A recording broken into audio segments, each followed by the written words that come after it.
Hello and welcome back to the channel. If you've ever worked on a Scope 3 emissions inventory, you'll know one thing. Collecting the data is rarely the hardest part. Managing it is.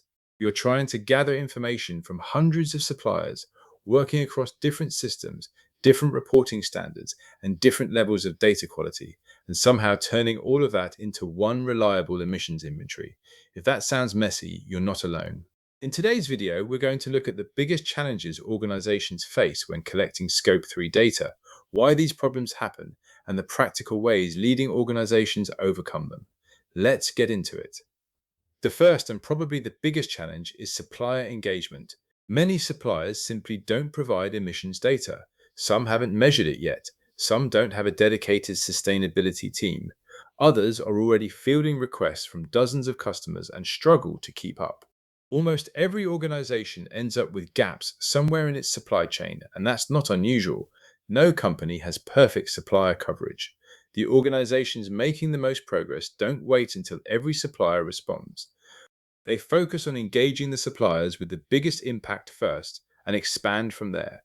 The second challenge shows up even after suppliers do provide information. Can you trust it? Different suppliers measure emissions in different ways.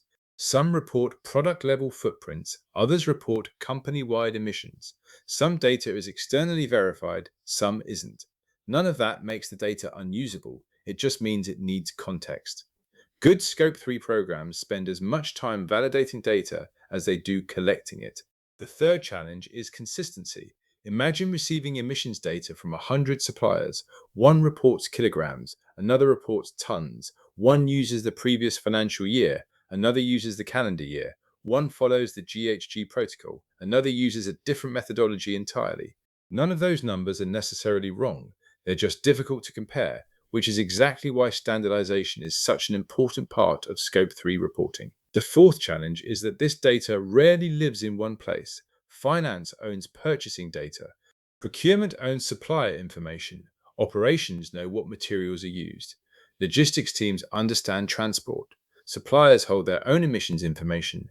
No single department owns the complete picture, which means Scope 3 becomes a collaboration project across the business, not just a sustainability exercise. The fifth challenge is balancing accuracy with practicality. How accurate does your data actually need to be? Accurate enough to support good decisions. You could spend years trying to perfect every emissions estimate, or you could start with the best information available today and improve it every reporting cycle. Most leading organizations choose the second approach because progress usually creates more value than perfection. The sixth challenge is scale. 10 suppliers is manageable, 100 becomes challenging, 1,000 changes everything. More suppliers mean more questionnaires, more validation, more follow-up, more version control, and manual spreadsheets stop being practical fairly quickly. That's why mature programs invest in repeatable processes and automation wherever they can. Scale isn't just about handling more suppliers, it's about handling more complexity. And the seventh challenge might be the biggest one of all. It's not collecting the data, it's using it. Many organizations spend months building an emissions inventory only for it to sit on a shelf until the next reporting cycle. Scope 3 data becomes most valuable when it supports decisions. Which suppliers should procurement engage first? Which materials have the biggest impact? Where reduction efforts should be focused? Those are the questions better data should help answer. So, what do organizations with mature Scope 3 programs actually do differently? They accept that supplier gaps will exist. They improve data quality over time. They standardize information before calculating emissions. They prioritize the suppliers that matter most. And they build systems that get more efficient every reporting cycle. Most importantly, they don't treat Scope 3 as an annual reporting exercise. They treat it as an ongoing business process. If there's one message to take from today's video, it's this. Scope 3 data challenges are completely normal. Every organization deals with supplier gaps, questions about accuracy, problems scaling their program, and uncertainty around data quality. The difference isn't whether those challenges exist, it's how organizations respond to them. Keep improving. Keep engaging suppliers. Keep strengthening your data.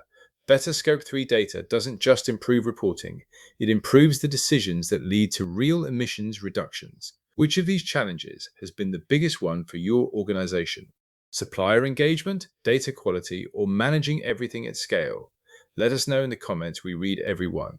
And if you'd like more practical guides on Scope 3 reporting, supplier engagement, and corporate decarbonization, subscribe so you don't miss the next one.